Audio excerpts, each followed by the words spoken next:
Yo, what's up guys, Shadow Reaper here, and today I got another banger YouTube video for you. We're doing the top 5 best loadouts in Warzone for Season 4. There's been some pretty good changes, some pretty good nerfs, buffs, and the Kar 98's back. Can you believe it? Well, hope y'all enjoy the video. Hello, let's get into these loadouts now. So, for the top absolute metas for this season, we have the Kar 98 and Supri 46. They are the best guns to use this season. The Kar 98K, we have the 7.62 long barrel, the SL Razorhawk laser light, the range collar V3.4 optic, which is basically the OG Kar 98 optic, the repeller tack stock, and high grain rounds. Now this build is for not just range, but also for an aim down sight speed. It's a nice mixture because you can get headshots at longer ranges, but also be able to aim down sight fast for close quarter engagements and quick shooting. Then we have the Supri 46. Now this gun is an absolute beast. It's fast and it kills fast. So we got the Zeman 35 compensated flash harder for that beautiful, nice, clear shot when you're shooting. Then we have the Bore 99 short barrel for movement speed, aim down sight speed, and sprint to fire speed. Then we got the Edge BW forehand stop for the most movement speed you can get out of any underbarrel. For the magazine, we're running the 40 round mag. Then you have the Rescue 9 stock for the highest amount of movement speed you can get. You're running at 8.2 meters per second with tack sprint, which is insane. Now, we got some other top tier metas. We got the BP50 and the FJX Horus. BP50 has a very good TTK, and all it has is vertical recoil. So we got the Lore 9 heavy barrel for that bullet velocity and range, as well as some recoil control. The Cassis brake for fire aiming stability and horizontal recoil control. The Bruin heavy support grip to help with that even more. Or if you want less vertical recoil, you can go and put on the Bruin pivot grip. Yeah, the Bruin pivot vertical grip, which is basically the vertical recoil control edition of the Bruin heavy support. And we got the 45 round mag and the Jack glassless optic for the FGX Horus. Another very fast and good killing gun. You got the Roost 90 light barrel for movement speed. But if you don't like how much recoil it has, put on the Martis heavy barrel, which will really help with that recoil. We got the Zeman 35. You already know what that does. I just said it a little bit ago. We got the DR6 hand stop, another very good underbarrel, help with movement speed. The only one on here that basically does that for this gun. The 48 round mag and the Ripper light stock. Now you can either run the Ripper light stock or the no stock. It's up to you. But if you don't like the iron sights, just take off one of the other attachments and put one on there. Now we got probably the most dominant fully automatic long range gun right now, the Holger 26, which you got the Holger factory barrel, the best barrel it's got for range.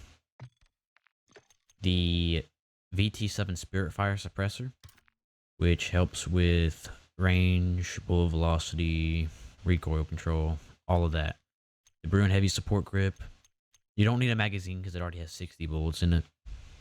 The Jack glassless optic and the Ascent Lord stock. Then we got the Wasp 9, the third best SMG out right now. Good TTK. The open bolt delay makes it slightly slower in terms of TTK. That's why we're going sprint to fire speed build here with some movement speed added on, because if you have sprint to fire speed, it'll help counteract that open bolt delay. So we got the Zemin 35 compensated, so you can actually see when you're shooting this gun. The Wasp zip barrel, the DR6 hand stop, the 50 round mag, and the Wasp factory stock. Now, we got a new one here, the Bow 27. It got a buff in the recent update, which pushes it really forward into the new meta category. Though it does have some pretty bad recoil, so you have to be good at that. This is like high risk, high reward type thing. Probably got the highest recoil out of any of the guns I'm showing you. So it's got the Crown H3 barrel for bullet velocity and range, the Cassis brake muzzle, the 60 round mag, Jack glassless optic, and the Ardent tack stock. Now we got the BP50. This was my favorite gun to use last season before they nerfed the movement speed on it, but now I use the Super 46 as my main.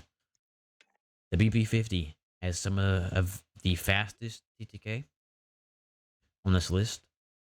And then we got the Cassis brake muzzle, the Chimera IL-33 laser light, the high grain rounds, because this thing doesn't have much range to begin with, so the high grain rounds will increase its range, therefore letting you get a better TTK further out. Then we got the grip tape to make it easier to control. Now we have the SVA and Striker. For the SVA, you don't really depend anything for recoil control in here because you can just throw it into its hyperburst and you're good to go because it has 0 recoil with hyperburst. So we got the STV precision barrel, of course. The Sonic suppressor. You can either run the Sonic or the Harbinger D20 barrel. Muzzle, I mean. We got high grain rounds, 60 round mag, and the glassless optic. Now for the Striker, we have the Striker stubby barrel, Zemin 35, the Edge BW4 hand stop, the 48 round mag, and the Lockman MK2 light stock. Now, if you want more recoil control per se, pit on the Priority tactical stock, as well as one of these two barrels. Mainly this one, because this one gives you recoil control. This one gives you more range. Now, time for the final loadout. The MTC 556 and the MCW. Conversion kit. The MTC 556 is a very good gun. Possibly like the third best in terms of range on this list, I'd say.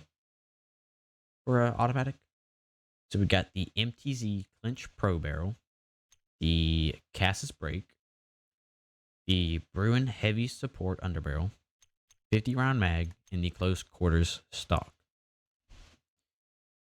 Now for the MCW, fastest TTK on this list by a good bit. We got the Zemin 35 compensated flash hider, the DR6 hand stop, SO Razorhawk laser light, and the 40 round mag. Now, an honorable mention. We don't really know the TTK of it yet, but if you unlock the new kit for the cast-offs, it gives them 0 recoil. There's no vertical recoil. All you have to do is look at the target and shoot. I'd say use the SVA 545 as it doesn't have any visual recoil, unlike the cast-off 762, which has a lot of visual recoil. So yeah, go with the SV 545.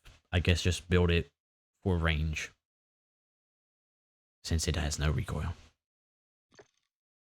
But now I'm going to show you the